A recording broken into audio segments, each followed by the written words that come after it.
umur akan mendengar pengumuman besar. Imam besar masjid, imam besar salat Idul Fitri dan Idul Adha sekaligus khatib adalah Presiden Republik Indonesia penghafal Al-Quran. Itu yang saya yakini dan saya tidak pernah merasa lelah dan saya selalu berkata sama istri, kalau saya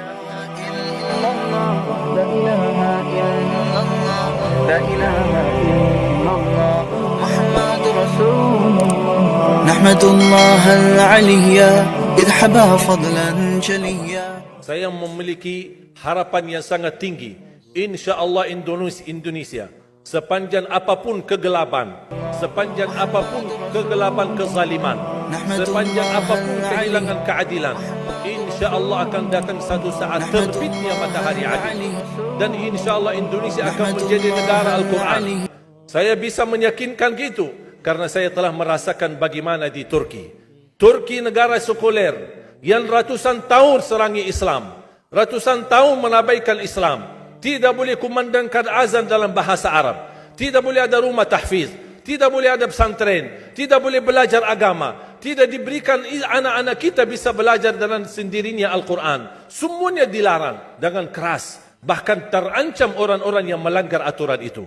Allah Subhanahu wa taala melahirkan seorang presiden yang bisa membaca Al-Quran. Coba buka di YouTube bacaan Erdogan bagaimana. Itu dilahirkan dari negara sekuler.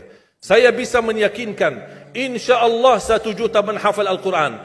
Dan Bapak Ibu mudah-mudahan masih punya umur akan mendengar pengumuman besar. Imam besar masjid, imam besar salat Idul Fitri dan Idul Adha sekaligus khatib adalah Presiden Republik Indonesia penghafal Al-Quran. Itu yang saya yakini dan saya tidak pernah merasa lelah. Dan saya selalu berkata sama istri, kalau saya mati itu pun karena saya bersama Al-Quran. Wallahi jamaah sekalian, yang bersama Al-Quran tidak akan merugi. Berkah rizkinya, berkah umurnya, terjamin kebahagiaan. Allah Subhanahu wa taala hanya minta satu, berkenan bersama Al-Quran di dunia.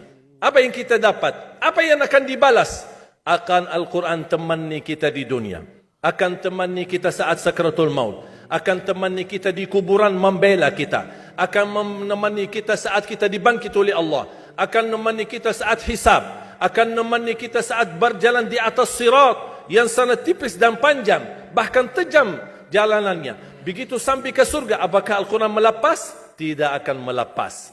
Al-Quran masih berkenan, padahal kita hanya cuma sekali berteman sama Al-Quran di dunia.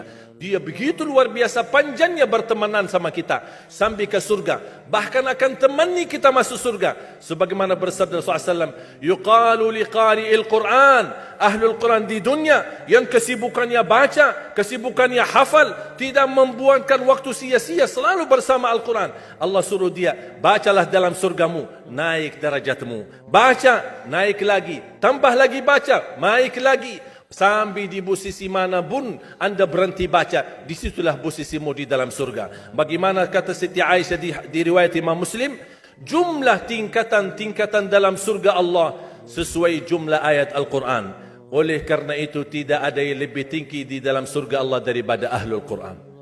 Cukuplah bahagia Ahlul Quran ketika di hari kiamat dipanggil. Semua manusia dibangkitkan oleh Allah.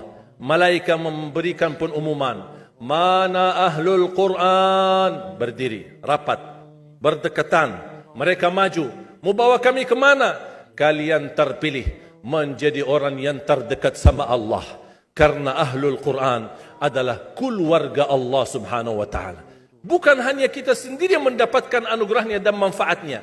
Semua keluarga kita, termasuk orang tua kita dan orang yang ada di sekitar kita. Makanya jemaah sekalian, kalau anda gagal penghafal Al-Quran, anakmu pun gagal penghafal Al-Quran, jangan sisahkan walaupun saham menjadi saksi baik di hadapan Allah. Ya Allah, saya belum hafal, anakku gagal penghafal Quran, tapi insya-Allah hartaku, usahaku, pikiranku, tenagaku bisa terus memperjuangkan Al-Quran. Apa saja, ya Allah, insya-Allah menjadi saksi baik.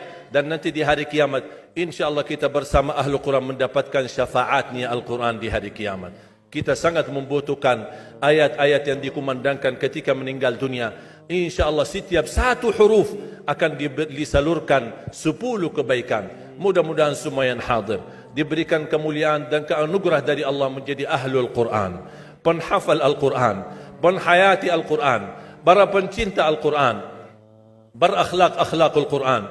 Ya Allah, aku mohon atas izin-Mu ya Allah, kami bersama-sama bertemu di masjid ini.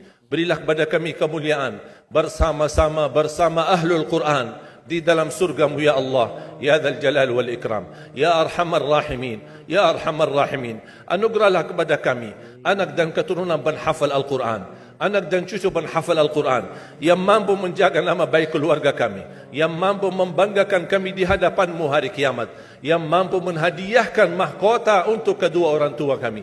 Birahmatika ya Arhamar Rahimin. Ya Allah, maafkan kalau kami tidak berhasil menjadi penghafal Al-Quran. Tapi ya Allah, kami kurbankan nyawa kami, harta kami, usia kami, tenaga kami, pemikiran kami, ilmu kami untuk Al-Quran, agar Indonesia ke depan menjadi negara Al-Quran, agar Indonesia menjadi contoh terbaik untuk mata dunia, agar bisa kita melahirkan. Karena saya meyakinkan ya Allah, dan kami semua meyakinkan, terjamin masa depan Indonesia baldatun tayyibatun wa rabbun ghafur kalau selalu bersama Al-Quran. اغفر لنا ولوالدينا ولجميع المسلمين والمسلمات والمؤمنين والمؤمنات الأحياء منهم والأموات. ربنا آتنا في الدنيا حسنة وفي الآخرة حسنة وقنا عذاب النار. وصلى الله على سيدنا ونبينا محمد وعلى آله وصحبه وبارك وسلم والحمد لله رب العالمين.